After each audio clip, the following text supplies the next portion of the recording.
முதல் வாசகம். மாலை மங்கும் வேளையில் ஆட்டினை வெட்ட வேண்டும். நான் இரத்தத்தைக் கண்டு உங்களை கடந்து செல்வேன்.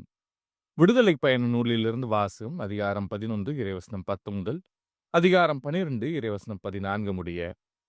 அந்நாள்களில் மோசேயும் ஆரோனும் அருஞ்செயல்கள் அனைத்தையும் பார்வோன் முன் செய்தனர்.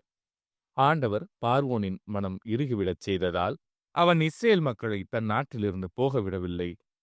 எகிப்து நாட்டில் ஆண்டவர் மோசேக்கும் ஆரோனுக்கும் பின்வருமாறு கூறினார். உங்களுக்கு மாதங்களில் தலையாயது இம்மாதமே. ஆண்டில் உங்களுக்கு முதல் மாதமும் இதுவே. இஸ்ரேல் மக்கள் கூட்டமைப்பு முழுவதற்கும் நீங்கள் அறிவியுங்கள். அவர்கள் இம்மாதம் 10ஆம் நாள் குடும்பத்துக்கு ஓர் ஆடு, வீட்டிற்கு ஓர் ஆடு என்று தேர்ந்தெடுத்துக் கொள்ளட்டும். ஓர் ஆட்டினை உண்ண ஒரு வீட்டில் போதிய ஆள்கள் இல்லையெனில் உண்போரின் எண்ணிக்கைக்கும் உண்ணும் அளவுக்கும் ஏற்ப அண்டை வீட்டாரை சேர்த்து கொள்ளட்டும். ஆடு குறைபாடற்றதாக கிடாயாக 1 வயது குட்டியாக இருக்க வேண்டும். தேர்ந்தெடுப்பது வெள்ளாடாகவோ செம்மறியாடாகவோ இருக்கலாம். இம்மாதம் 14ஆம் நாள் வரை அதை வைத்து பீருங்கள். அந்நாள் மாலை மங்கும் வேளையில் இஸ்ரேல் மக்கள் கூட்டமைப்பின் அனைத்து சபையும் அதை வெட்ட வேண்டும். இரத்தத்தில் சிறிதளவு எடுத்து உண்ணும் வீடுகளின் 2 கதவு நிலைகளிலும் மேல் சட்டத்திலும் பூச வேண்டும். இறைச்சியை அந்த இரவிலேயே உண்ண வேண்டும்.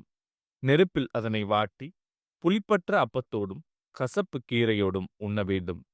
அதை பச்சையாகவோ நீரில் வேக வைத்தோ உண்ணாமல் தலை, கால்கள், உட்பாகங்கள் முழுவதுமாக நெருப்பில் வாட்டி அதை உண்ணுங்கள். அதில் எதையுமே விடியற்காலை வரை மீதி வைக்க வேண்டாம். காலை வரை எஞ்சியிருப்பதை நெருப்பில் சுட்டெரியுங்கள். நீங்கள் அதனை உண்ணும் முறையாவது: இடையில் கச்சை கட்டி, கால்களில் காலணி அணிந்து, கையில் கோல் பிடித்து விரைவாக உண்ணுங்கள். இது ஆண்டவரின் பாஸ்கா, அதாவது ஆண்டவருடைய கடத்தல். ஏனெனில் நான் இன்றிரவிலேயே எகிப்து நாடெங்கும் கடந்து சென்று எகிப்து நாட்டில் மனிதர் தொடங்கி விலங்கு வரை அனைத்து ஆண்பால் தலைப்பிறப்பையும் சாகடிப்பேன். எகிப்தின் தெய்வங்கள் அனைத்தின் மேலும் நான் தீர்ப்பிடுவேன். நானே ஆண்டவர்.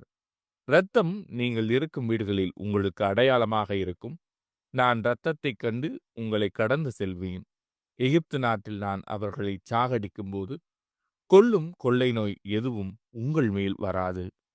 இந்நாள் உங்களுக்கு ஒரு நினைவு நாளாக விளங்கும். இதனை ஆண்டவரின் விழாவாக நீங்கள் தலைமுறை தோறும் கொண்டாடுங்கள். இந்த விழா உங்களுக்கு நிலையான நியமமாக இருப்பதாக. இது ஆண்டவரின் அருள்வாக்கு. இறைவா, உமக்கு நன்றி.